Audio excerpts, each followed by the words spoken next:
Hello student तो अभी हम लोग सॉल्व करने वाले हैं 3 ब्लॉक सिस्टम को। इसके पहले हम लोगों ने सॉल्व किया था 2 block system, block on block system हम लोग सॉल्व कर रहे हैं। तो वहां पर 2 ब्लॉक थे, एक के ऊपर दूसरा ब्लॉक रखा हुआ था और यहाँ पे आप देख सकते हैं 3 ब्लॉक का सिस्टम है। तो कैसे इस तरह के क्वेश्चंस को सॉल्व करते हैं डिटेल पहले वाले वीडियो में बताए थे, लिंक आपको नीचे डिस्क्रिप्शन बॉक्स में मिल जाएगा।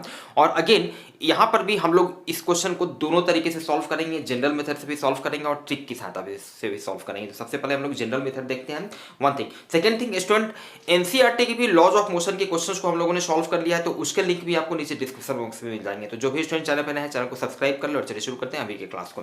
स्टूडेंट सबसे पहले जनरल मेथड। तो अगेन आपको पता है कि जनरल मेथड में किसी भी सिस्टम को जब हमें सॉल्व करना होता है तो क्या होता है, अलग अलग हम सबका FBD free body diagram draw करते हैं एंड देयर आफ्टर सबके जो भी फोर्सेज है फ्री बॉडी डायग्राम में सारे फोर्सेज दिखाने के बाद न्यूटन का दूसरा नियम सेकंड लॉ हम लोग अप्लाई करते हैं, net force in that direction equals to mass into acceleration in that direction. और वहां से हम लोग रिक्वायर्ड जो भी पैरामीटर है एक्सेलरेशन वगैरह हम लोग निकालते हैं। तो एक एक करके यहाँ पे ऑब्वियसली हम लोग क्या करेंगे, एक एक करके सारा एफबीडी ड्रॉ करेंगे। तो सबसे पहले 2 kg ब्लॉक का आप यहाँ पे देख सकते हैं।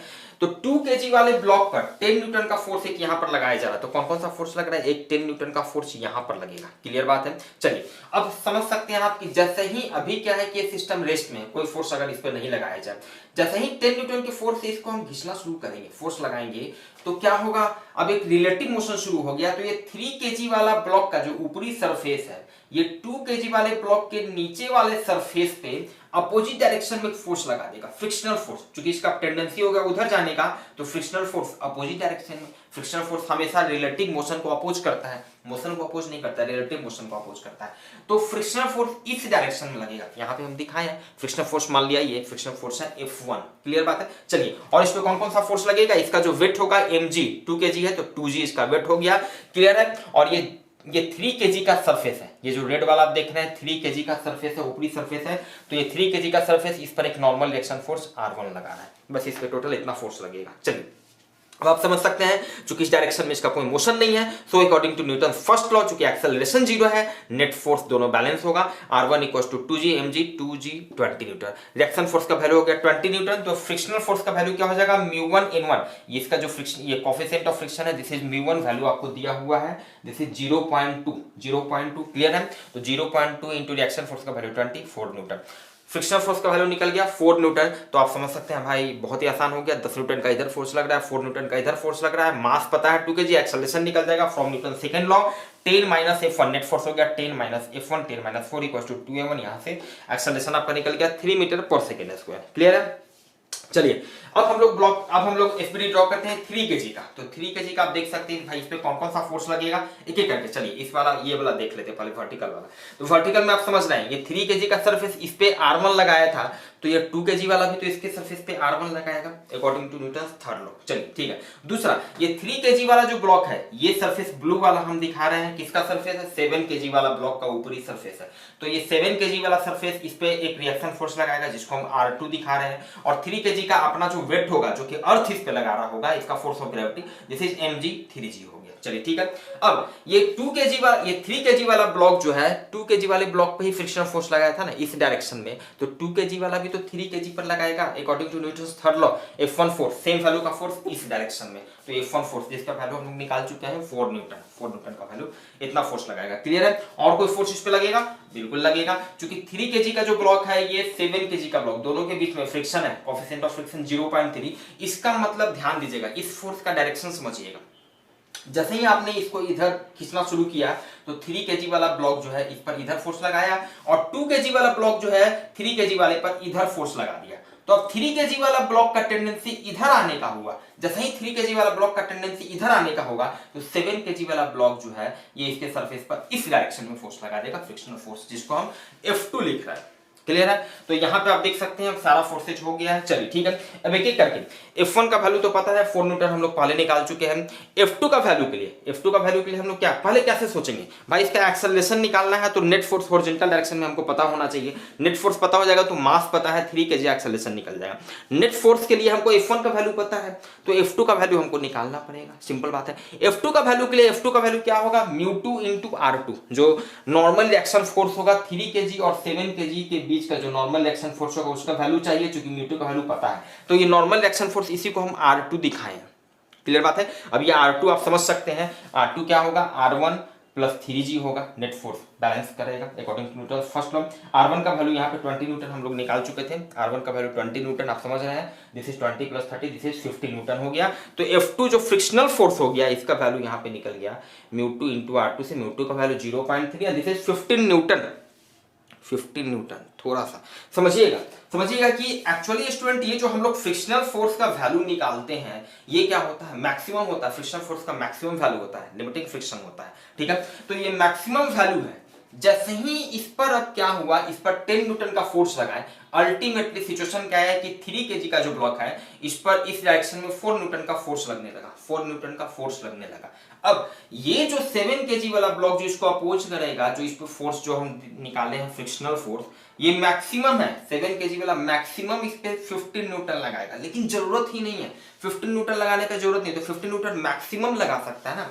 जैसे ही इधर 4 न्यूटन का फोर्स लगेगा 3 kg वाला ब्लॉक पे, इधर ये भी फ्रिक्शनल फोर्स जो होता है सेल्फ एडजस्टिंग फोर्स होता है, ये 4 न्यूटन का इधर लगाएगा, तो ये भी इसके सरफेस पे 7 kg वाला भी एक्चुअल में 4 न्यूटन का ही फोर्स लगाएगा, जरूरत नहीं है। हम इससे चेक किए कि मैक्सिमम कितना, तो मैक्सिमम ये 15 न्यूटन लगाएगा, क्लियर है। मतलब फाइनली एक्चुअल में ये 4 न्यूटन ही लगाएगा।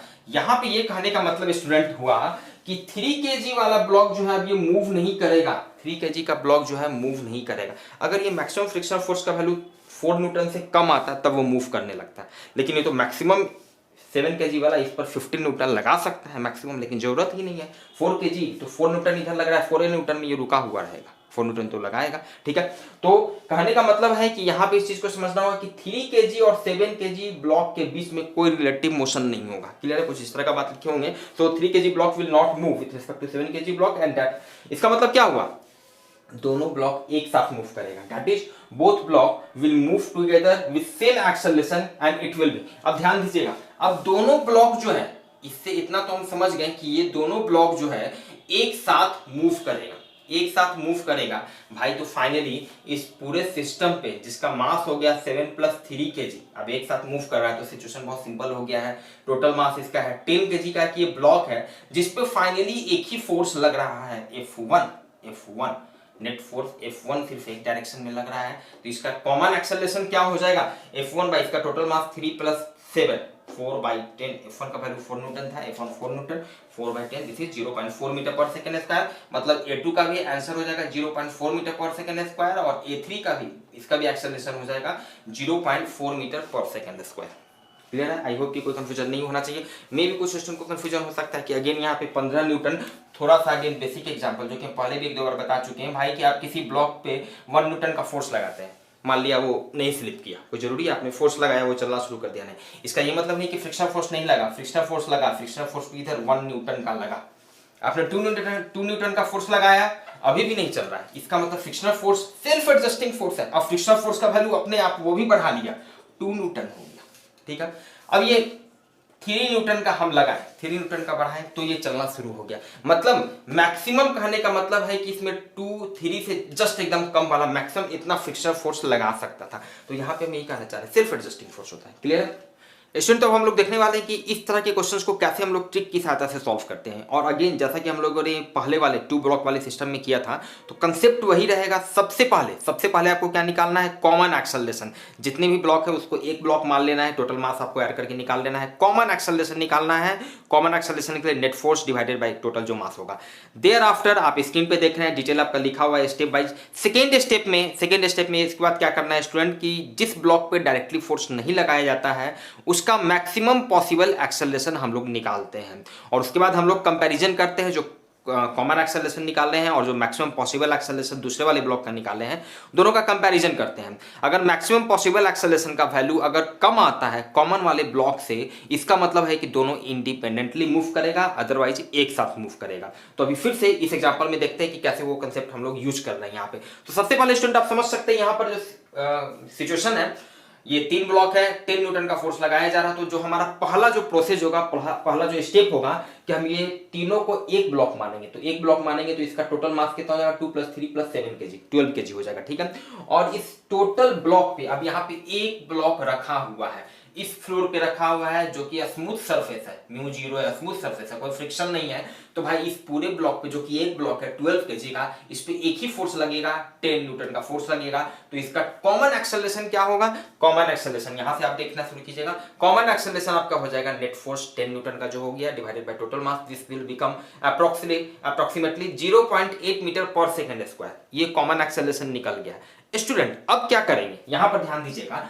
अब चूंकि डायरेक्ट फोर्स तो हम इस पे लगा रहे हैं, तो अब इसके अलावा ये दोनों जो ब्लॉक है इस पे डायरेक्ट फोर्स हम नहीं लगा रहे हैं। अब ये दोनों ब्लॉक को अब हम एक सिस्टम मान लेंगे, अब हम इस दोनों ब्लॉक को एक सिस्टम मान लेंगे और उसके बाद हम देखेंगे कि ये जो सिस्टम है 3 kg प्लस 7 kg, पहले वाले एग्जांपल में क्या था, 2 ब्लॉक वाले में, इसके अलावा एक ब्लॉक है तो सिर्फ उस ब्लॉक का हम देखते थे मैक्सिमम एक्सेलरेशन क्या होगा। अब यहां पर ये दोनों को फिर एक ब्लॉक मान लेना है, 10 kg का ब्लॉक हो गया, ठीक है। अब इसका हम मैक्सिमम पॉसिबल एक्सेलरेशन निकालेंगे, फिर उसका हम कंपैरिजन करेंगे इस कॉमन एक्सेलरेशन से। क्लियर बात है, एकदम सेम कंसेप्ट है, समझिएगा सेम कंसेप्ट है। तो अब 3 kg और 7 kg का अब हमको मैक्सिमम पॉसिबल, ये यहाँ पर लैंग्वेज में लिखा हुआ है, to find maximum possible acceleration of system of 3 kg and 7 kg block. Step समझना जरूरी है, ठीक है। तो 3 kg और 7 kg ब्लॉक, ठीक है, समझिएगा स्टूडेंट। अब क्या होगा कि जैसे ही आपने 10 न्यूटन का फोर्स इस पर लगाया तो ये 2 kg वाला ब्लॉक जो इस पे ये स्लिप करना इधर आना शुरू करेगा, इस पर इधर आना शुरू करेगा।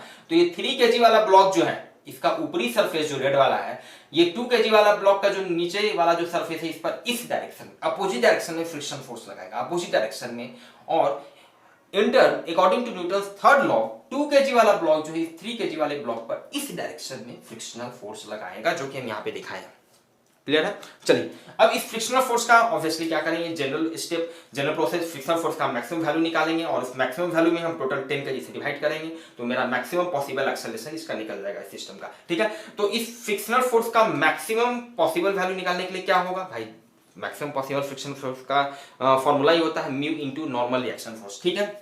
तो ध्यान दीजिएगा यहाँ पे नॉर्मल रिएक्शन का जो वैल्यू क्या होगा, ये सरफेस, ये कौन सा सरफेस पे फ्रिक्शनल फोर्स लग रहा है, ये सरफेस है आपका 3 kg और 2 kg, इसी के ऊपर 2 kg है, इसी के ऊपर 2 kg है। तो ये जो कॉन्टैक्ट सरफेस है इसका यहाँ पर नॉर्मल रिएक्शन का वैल्यू क्या होगा, इसके ऊपर में एक सिर्फ 2 kg वाला ब्लॉक है, तो mg 2g ये आपको समझ में आना चाहिए भाई, बहुत बेसिक बात है। थोड़ा डाउट हो तो सारा R1 R2 सबको दिखाइएगा तो फिर से वही बात आ जाएगा आपका।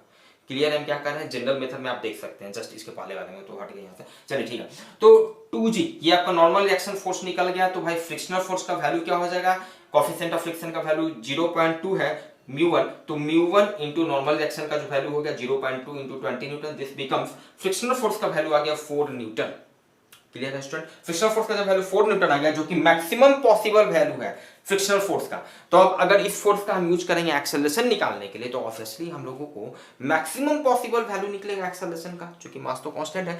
तो मैक्सिमम पॉसिबल एक्सेलरेशन इस सिस्टम का क्या हो जाएगा, 3 kg प्लस 7 kg का, जिसको हम A37 से लिख रहे हैं, A37 से, दिस बिकम्स, ये जो फोर्स हो गया फ्रिक्शनल फोर्स, यही तो एक फोर्स लग रहा है इस सिस्टम पे जिसके कारण ये चल रहा है, डिवाइडेड बाय इसका total mass, this becomes 0.4 metre per second square. Clear है, अब दोनों का कंपैरिजन कर लेते हैं भाई, टोटल जो कॉमन एक्सेलरेशन निकाले और अब ये दोनों सिस्टम का जो एक्सेलरेशन मैक्सिमम पॉसिबल एक्सेलरेशन निकला, तो आप देख सकते हैं ये मैक्सिमम पॉसिबल एक्सेलरेशन का जो वैल्यू है 0.4 है, दिस वाज 0.8, मतलब कम है। इसका मतलब क्या हुआ कि दोनों इंडिपेंडेंटली मूव करेगा, इसका मतलब यह हुआ कि 2 kg वाला ब्लॉक जो है ये स्लिप करेगा, इस पे मूव करेगा इंडिपेंडेंटली, और ये भी मूव करेगा, ऐसा नहीं है कि एक साथ मूव करेगा। तो इतना से हम ये समझ गए, यहाँ पे लिखा है 2 kg and 3 kg will not move together obviously, and so these two will move independently move करेगा। जब इंडिपेंडेंटली मूव करेगा तो अब फिर हम क्या करेंगे भाई, अब आसानी से अब 2 kg का यहाँ पे आप यहाँ से एक्सेलरेशन अलग से बीडी ड्रॉ करके एक्सेलरेशन निकाल लीजिए, ठीक है। समझिएगा भाई 2 kg पे 10 न्यूटन का फोर्स तो लग ही रहा है, 10 न्यूटन का फोर्स लग ही रहा है। अब चूंकि ये मूव कर रहा है 2 kg, अब ये मूव कर रहा है, ये तो क्लियर हो गया ना कि दोनों अब इंडिपेंडेंटली मूव करेगा। जब ये मूव कर रहा है तो इस पे जो फोर्स ऑफ फ्रिक्शन लगेगा, कौन सा फोर्स लगेगा, काइनेटिक फोर्स ऑफ फ्रिक्शन, जिसका वैल्यू इनफैक्ट हम लोग निकाल चुके हैं म्यू से 4 न्यूटन भाई। तो सिंपल सा सिचुएशन है, एक ब्लॉक है जिसका मास 2 kg है, एक फोर्स 10 न्यूटन इधर लग रहा है, एक 4 न्यूटन इधर लग रहा है, तो कितना एक्सेलरेशन से चलेगा, तो according to Newton second law net force इस डायरेक्शन में कितना होगा 10 - 4 mass into acceleration, F = ma, mass 2 kg, acceleration यहां से आप निकल गया।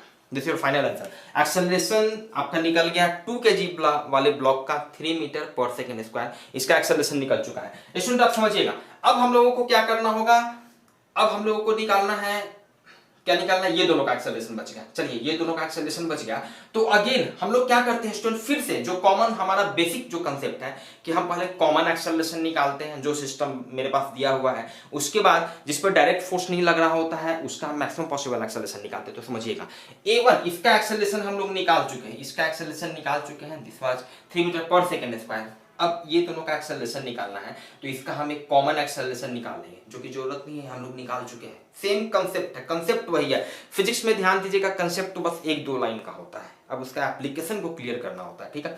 तो ये इसको एक ब्लॉक मान लीजिए, इसका कॉमन एक्सेलरेशन जो कि हम निकाल चुके हैं 3-7 का कॉमन एक्सेलरेशन ये 0.4 मीटर पर सेकंड स्क्वायर, ये कॉमन एक्सेलरेशन हम लोग निकाल चुके हैं। तो अब हम लोग देखेंगे फिर से एकदम बिल्कुल वही स्टेप है, अब 7 kg वाला ब्लॉक का हम मैक्सिमम पॉसिबल एक्सेलरेशन निकालेंगे।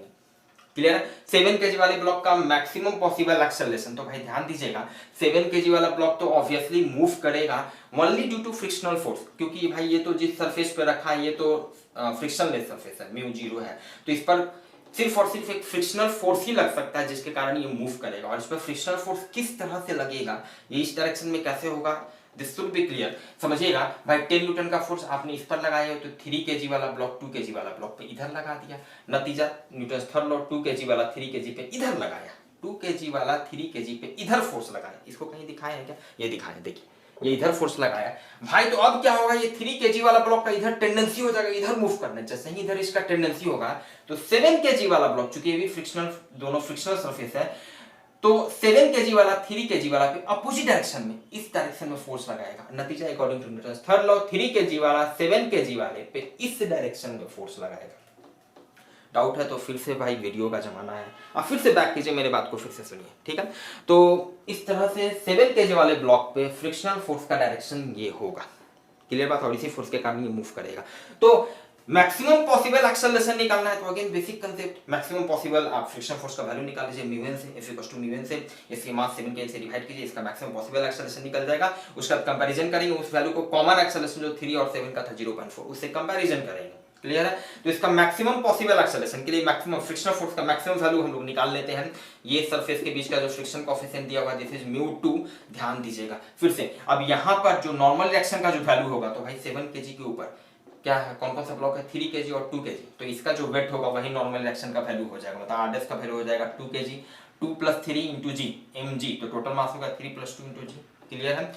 फ्रिक्शन कोएफिशिएंट का वैल्यू μ2 0.3 है, तो यहां से आपका फ्रिक्शन कोएफिशिएंट, फ्रिक्शनल फोर्स का मैक्सिमम वैल्यू निकल गया 15 न्यूटन, क्लियर है। तो अब इसका यूज करके मैक्सिमम एक्सेलरेशन निकल जाएगा। तो मैक्सिमम पॉसिबल एक्सेलरेशन 7 kg का मैक्सिमम पॉसिबल एक्सेलरेशन कितना हो जाएगा, ये फोर्स जो है 15 में से इसके मास से डिवाइड करेंगे, 2.1 metre per second square, clear है भाई। अब जिसका जो मैक्सिमम पॉसिबल एक्सेलरेशन हम निकाले हैं, और ये दोनों का जो कॉमन एक्सेलरेशन था जो कि 0.4 था, तो उससे बहुत बड़ा है, ये देखिए ना, ये तो 2.1 है, ये 0.4 है, 2.1 है, 0.4 है, उससे बहुत बड़ा है, उससे बहुत बड़ा है। इसका मतलब क्या हुआ कि दोनों एक साथ मूव करेगा, तो both will move together, obviously दोनों एक साथ मूव करेगा, दोनों कॉमन एक्सेलरेशन से मूव करेगा, जो कि हम लोग ऑलरेडी उसका वैल्यू निकाल चुके हैं कॉमन एक्सेलरेशन का 0.4 मीटर पर सेकंड स्क्वायर। मतलब ये हुआ A2 का भी वैल्यू होगा 0.4 मीटर पर सेकंड स्क्वायर, और A3 का भी वैल्यू होगा 0.4 metre per second square. Clear student, मिलते हैं फिर हम लोग नेक्स्ट क्लास में नेक्स्ट क्वेश्चंस के सॉल्यूशन के साथ। Thank you.